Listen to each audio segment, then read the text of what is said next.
Hi, everyone. Welcome to Mini Scroll, the daily internet culture podcast bringing you the biggest stories from social media, the creator economy, and the digital space every Monday through Thursday. I'm your host, Lauren Meisner, the founder of the youth digital media brand, Centennial World.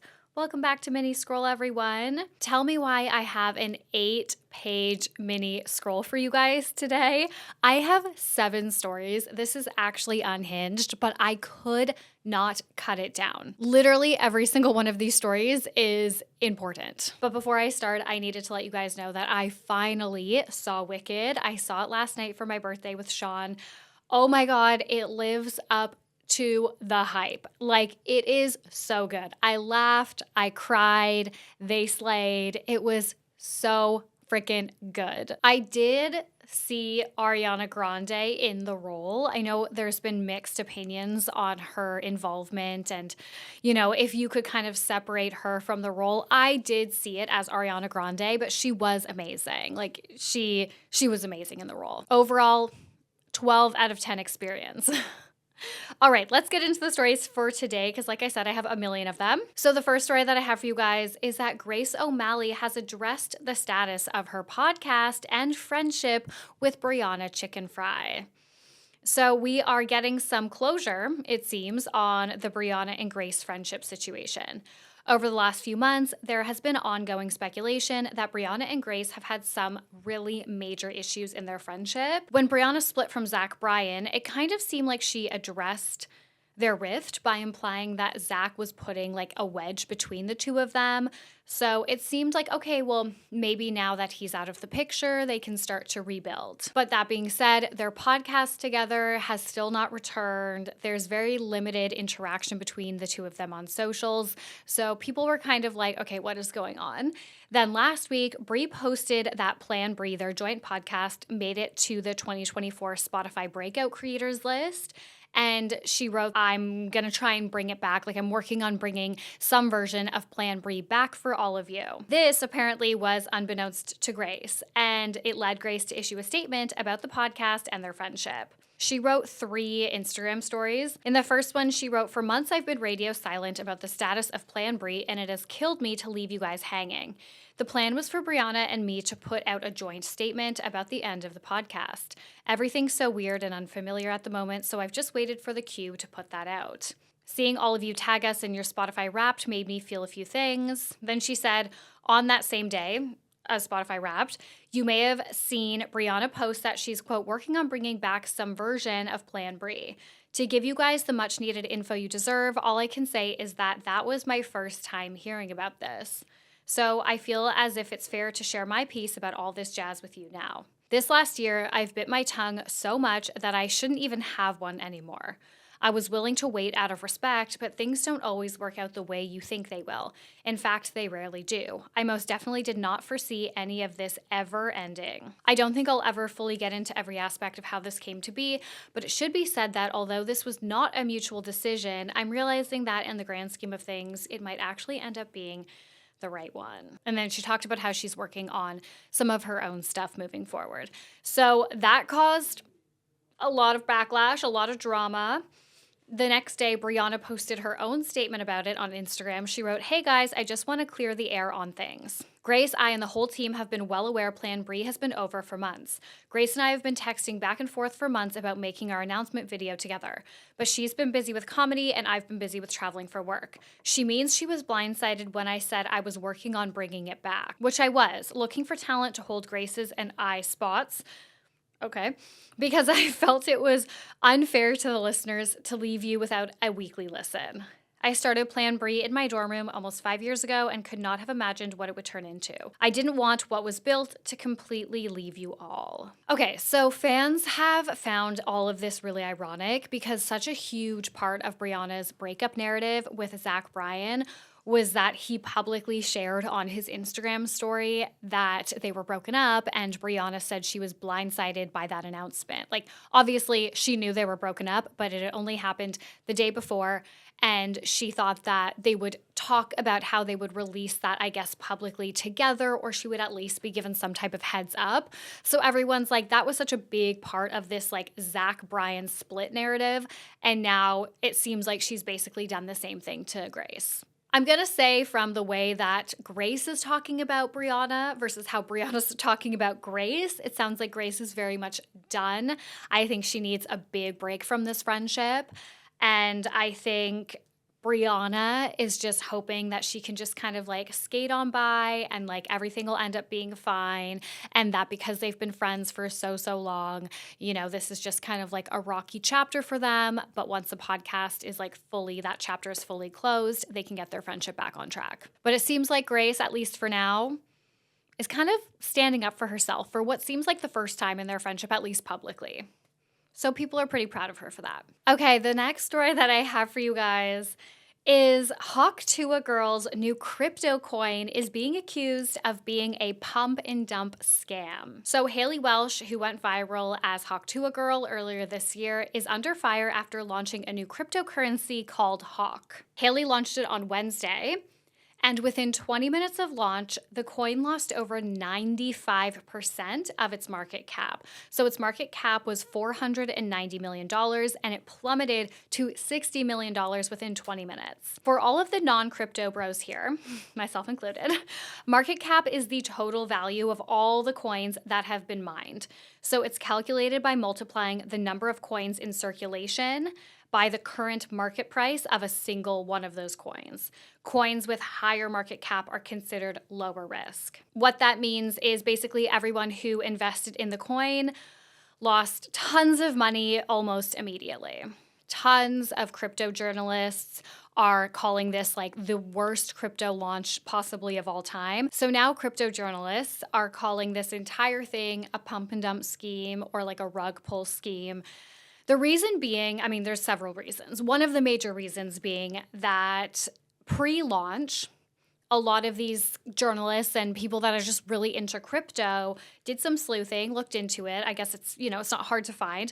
And they found that it seems like Haley and the team behind the coin gave insiders coins, like gifted them coins, in advance of the coin going public. So in a community note on X, about the launch of this coin, it was like a video of Haley being like, my coin's gonna launch, whatever. Somebody wrote a community note that said 96% of the Hawk supply is in 10 connected addresses before the launch. And then they cited the source. So what it seems has happened, and I guess you can see this in crypto, okay? We've talked about crypto pump and dump before in relation to influencers. This is absolutely like not my first time looking into this and reporting on it, but it's still not like my forte. It's still not my expertise. But I guess with crypto, the point is on the blockchain, like you can see everything, right? That's like the transparency element of it. And so I guess based on various crypto wallets associated with Haley and her team, it seems like they sold their coin on launch. So this is similar to a classic influencer pump and dump scheme where an influencer buys up some coin, although in this case, presumably they didn't buy it, they were just given it, buys up some coin, promotes that coin on their social media, their followers buy the coin, this influx of purchase inflates the price of the coin, and then the influencer cashes out with all of their followers' money when the coin's value is really, really high. And then, of course, the coin's value starts to go down as an influencer or multiple influencers who are doing this all in conjunction with each other. That's happened a couple times too. They start selling their coin, so then the value goes down. Everyone starts panic selling it off, and then basically the coin's value is like in the tanks and their followers have lost a ton of their investment. So what people see has happened with Tuah Girl is similar to that, although this was like a launch. So instead of like promoting an existing coin, they were just promoting a coin that they were about to launch. A bunch of insiders already had that coin. And then Tons of people bought it, and then those insiders allegedly sold it off. Another issue that people have is with the fees. So the fees to buy the coin, like the transaction fee, was so high. So I guess typically if you're launching a new coin, you want to build that trust. You want people to, spend as much money as they can on the actual coin itself. So you make the fees as low as possible, rather than their money getting eaten up by fees.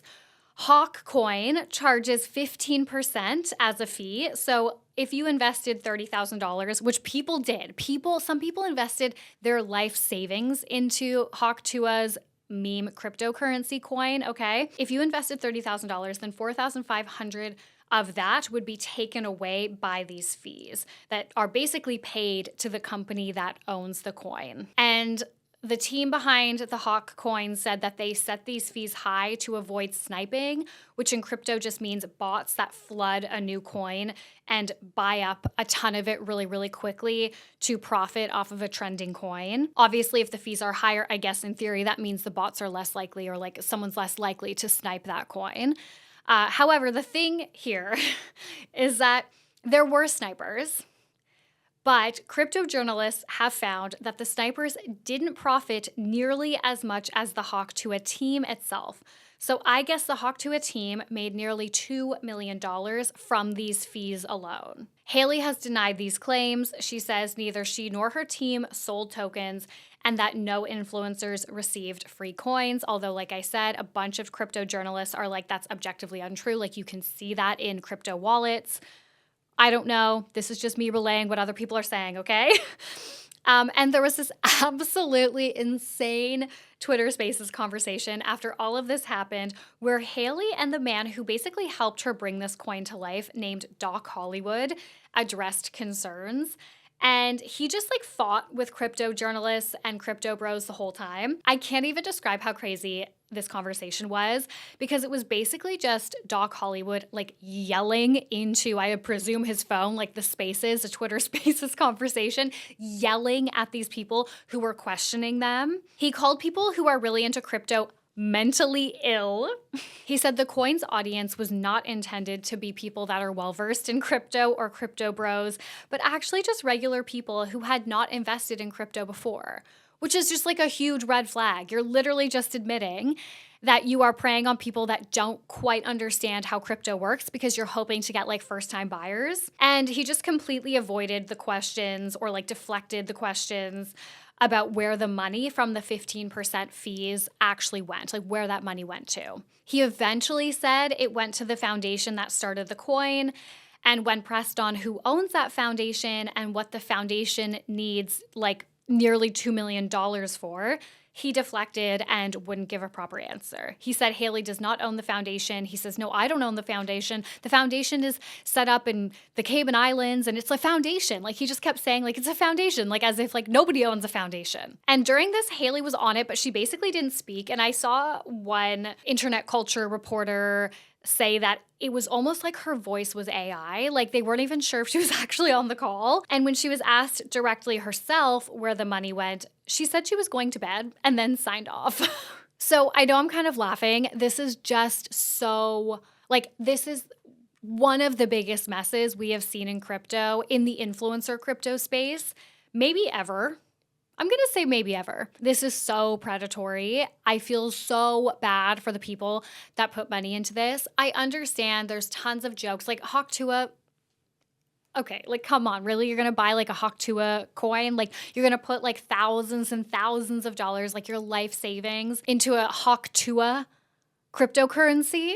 I get that there's a lot of discussion about how people that invested in this deserve to lose their money, but I just think no one deserves to lose their money. And if you listen to this Twitter Spaces, you will hear how scummy and how intentionally scammy at least Doc Hollywood is. And not to bring it back to cost of living and shit, but if you maybe don't have a ton of financial literacy or crypto literacy, and I don't know, you're being told that this new coin, it's a great investment. I'm not sure the claims that they were making, but in theory, the point is that it's playing the stock market. It's like gambling, right? And like hoping to make more money back. Like we have seen, or we do know of people that have made lots of money in crypto. So I'm not saying you should invest in crypto, but I'm saying, we're in like a really fucking bad, difficult place right now, like financially around the world. And they essentially said they were targeting people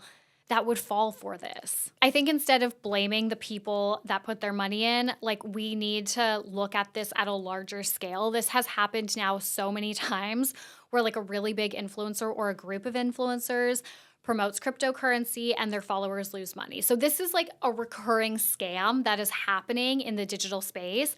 And we need to find ways to like truly educate the average consumer who maybe is not super online. Like all of you guys listening to this podcast are relatively online, or at least you're interested in staying up to date with what's happening online. If you are just like a regular person and you kind of peripherally know of the Tuah meme because she was literally all over mainstream media, like you could not escape her. She was an online meme that went mainstream. So, you found out about her, you thought she's like cute, funny, whatever.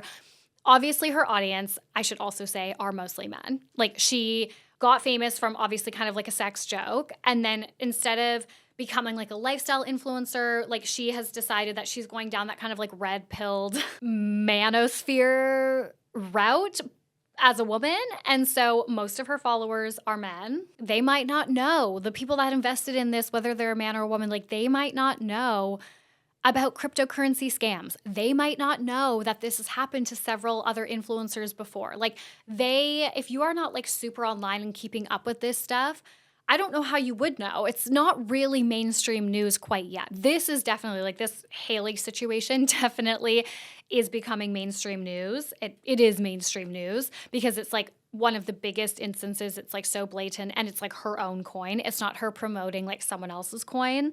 But yeah, there needs to be way more digital literacy around cryptocurrency, NFTs, these kinds of like online scams, because if you're not like in the space, you have no idea. And even me, like being in the space, like I understand the scams can happen and stuff, but like I reported on this kind of stuff, like I said, so many times. And even I was like reading so many articles, watching so many videos about this, being like, I don't even know if I fully grasp what has happened here, like it's all very like convoluted. And that is actually what some of the crypto journalists that I was following, who were reporting on this story were saying. Like part of it is that we use all these like complicated words and it's like word salad when you're listening to people talk about cryptocurrency, and it feels way more sophisticated than it actually is.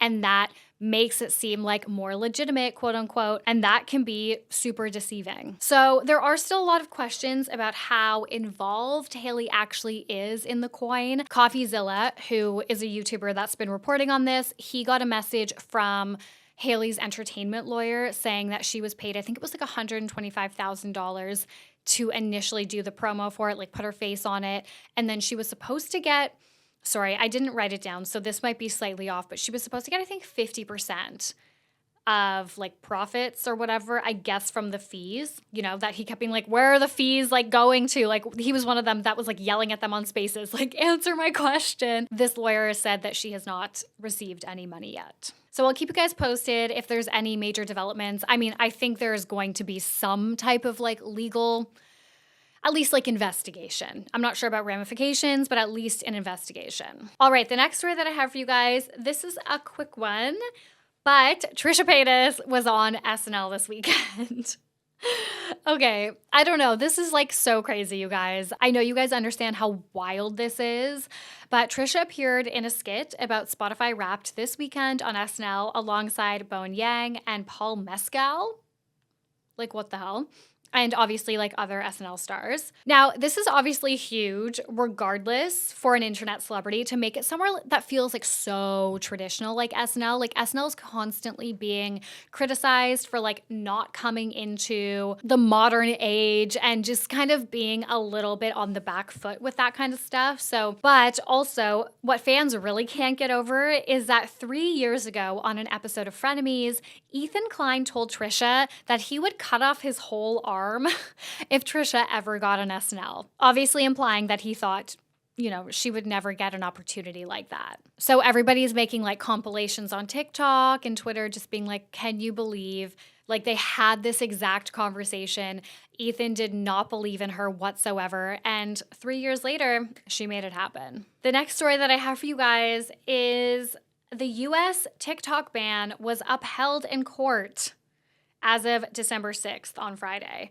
So on Friday, a U.S. appeals court upheld the federal TikTok ban. What that means now is basically ByteDance, which is TikTok's parent company, has until January 19th of 2025 to sell the app to a U.S. entity or to be banned, just in the U.S. So this is directly from Forbes. Quote, TikTok argued the ban infringes on the company's First Amendment rights and divesting from ByteDance is not possible technologically, commercially, or legally, while the government maintained the ban was essential for national security, though the specific evidence to justify that is under seal and was not publicly released. The court ruled the federal government did not violate TikTok's First Amendment rights because the law doesn't target any specific speech on TikTok, noting that if TikTok just divested itself from ByteDance, the quote, new owners could circulate the same mix of content as before without running afoul of the act. A foul? A fool?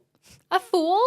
A foul of the act. And ultimately ruling that the federal government's aim in banning TikTok is ending foreign adversary control, not content censorship. Okay, so I don't think I have personally digested what this could mean yet. I mean, aside from the impacts on US creators, US small businesses, we know how powerful TikTok has been in just changing people's lives, changing businesses, building businesses. They're all going to lose out the most, but this will also have such a significant impact on internet culture. This will set, I think, a very scary precedent. It feels kind of like ByteDance is being bullied into selling their biggest moneymaker. I think it's their biggest moneymaker, at least, to a foreign entity because the US, I know they're saying security, I know they're saying a lot of different things. But at the end of the day, they want control of TikTok because TikTok is so incredibly powerful. Whether it's because of the security issues or it's because of what it's teaching its population, I don't know. But it's pretty freaking wild. Now, the law doesn't enforce anyone to remove it from its phones. It basically just means that the app won't be allowed on Apple or Google app stores anymore. And this means that eventually the app will stop working because you won't be able to download new updates. Okay, the next story that I have for you guys is I needed to talk about the Like a Prayer Pepe the Prawn meme. So the latest trend to sweep TikTok is the Muppets Pepe the Prawn meme. This meme shows the Muppets character paired with really hilarious or embarrassing or unhinged stories that have happened to users. And this meme is set to Madonna's song Like a Prayer. That sentence itself would have literally put a Victorian child into a coma. The meme started in late November when creator Katie Klein21 posted a series of memes using Pepe the Prawn's blank stare. The second meme that she made, which read, "The face I make when I'm trying to maintain great customer service while getting screamed at," went viral with 3 million views in just a week. And that's the one that kind of kicked users off to using this specific image of Pepe the Prawn and putting text over it and then setting it to that song. This has really snowballed. Some of them are just single slides or double slides, but now there are several that are going super, super viral where it's a full storytelling experience. And each new slide is zooming in closer and closer and closer to Pepe. I was going to say Pepe the pig. Pepe the Prawn's face. So some of the most popular ones right now, there's one where a creator shared a story about a time that she made a homemade olive oil hair mask. And it led to this series of absolutely crazy and high-key dangerous events. And there's another of a girl who accidentally branded her sorority house the vegetable sorority and ruined her sorority's reputation, ruined the recruitment process for years to come. It would be too long for me to go into these stories, but if you type in olive oil story on TikTok or the vegetable sorority house, you will find these stories. Okay, and the last story that I have for you guys, another really quick one, but Breckie Hill has addressed the Barry Keoghan cheating rumors. Okay, I don't know. Is it Keoghan? Is it Keoghan? I've heard so many people say it different ways. The first time I said it Keoghan. And then the next day I was I think I said it wrong because I heard everyone saying Keoghan. And then the other day I heard them say Keoghan. I'm like, I'm confused. You know, Sabrina Carpenter's ex, that's like who he is to me. So Breckie Hill, she was the influencer who was accused of having an affair with Barry when he was dating Sabrina Carpenter. She has spoken out and denied the rumors. She said she's never met Barry before, and the only reason why she reposted, like she was reposting videos that were like saying that she cheated with him. She was like, I just reposted this like one video about the accusation because I thought it was kind of crazy, and then all of this just like snowballed. I know he also made a statement too, and then I think he deleted his Instagram for a period of time. Oh, and also, Bachfest did happen, and they crowned a winner, and he does actually kind of look like Bach. Okay, anyways, guys, that's it for Mini Scroll today. Thank you so much for listening. I love you guys. Please rate, review, and subscribe. Please star rate us on Spotify. We are almost there to our goal of 500 Spotify reviews by the end of the year. I love you guys, and I will talk to you tomorrow. Bye.